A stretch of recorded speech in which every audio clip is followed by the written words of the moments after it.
Pourquoi notre franc congolais devient-il plus costaud face au dollar? Imagine que l'argent, c'est comme le maïs. Quand le maïs inonde le marché, son prix tombe par terre.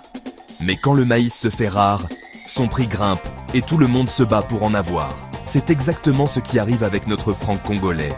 Voici les 4 secrets qui expliquent de pourquoi notre argent reprend des muscles. 1. On a fermé le robinet pour créer la rareté.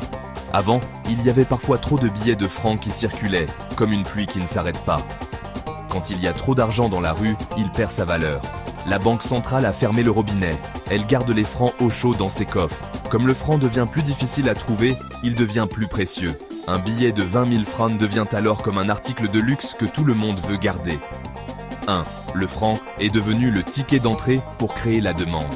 L'État a pris une décision forte. Pour payer les grosses taxes et les impôts, on ne veut plus voir de dollars. C'est comme si, pour entrer au marché de la liberté, on te disait « On ne prend plus les dollars à la porte, seulement les francs ».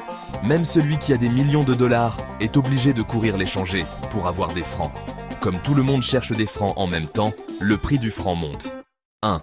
Nos richesses nous rapportent de vraies médailles, qu'on appelle les réserves. Le Congo vend beaucoup de cuivre et de cobalt aux étrangers. Ces étrangers paient en dollars. Cet argent rentre dans la caisse de l'État.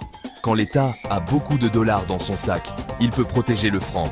Si le dollar essaie de trop monter, il sort un peu de ses dollars pour calmer le marché. Ça donne confiance à tout le monde. 1. On a arrêté de vivre au-dessus de nos moyens.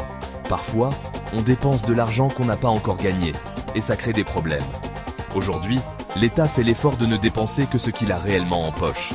On ne fabrique plus de faux espoirs. Quand le gouvernement est sérieux avec ses poches, l'argent du pays devient sérieux, lui aussi. Qu'est-ce que ça change pour toi?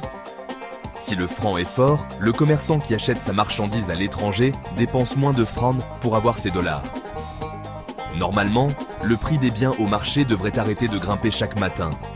Tu n'as plus besoin de courir chez le changeur à 16 h parce que tu as peur que le taux change à 17 h. Ton argent garde sa force.